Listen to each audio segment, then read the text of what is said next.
some of the benefits of getting to that point, and then anything else you'd like to add in terms of the timeline for when you might be able to pull that off.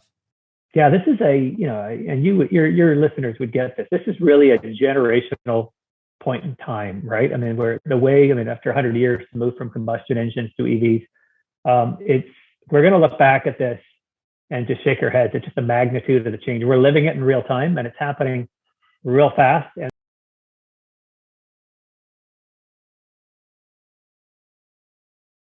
so our business plan has us first production October of 2022. First production being DRC feed coming into Canada and producing the cobalt sulfate from our refinery that's but half built right now.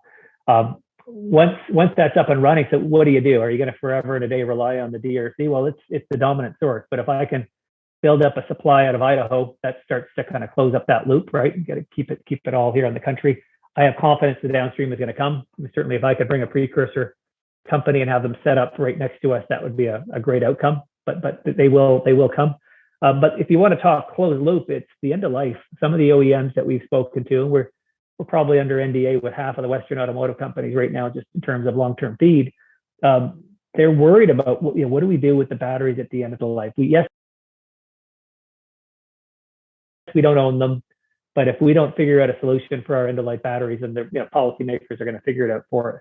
They can't go into landfill. Clearly, there's a lot of valuable material, and they're hazardous if they're not discharged and disposed of properly. And so we've got more than a cottage industry now of battery recyclers,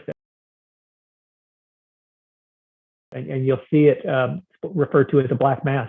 And so these are companies in the old days being 15 years ago, you would take your battery from a cell phone or a power tool, and you would throw it into a smelter, melt off the plastic that was going to go up a stack, and recover what you can. And we've gotten better in a lot of ways. The batteries now, what they do is they get aggregated in these regional warehouses where the plastic casings get taken off, so do the aluminum foils, and then the cathode gets crushed down into a black powder. And that black powder needs to get processed. And our hydrometallurgical facility that we have in Canada is it's just a lot better for the environment, because you're taking that entire mass and you're putting it into solution. And once that's in solution, you can start to recover the cobalt and the nickel and the manganese and maybe the lithium and graphite, and start to beneficiate all that.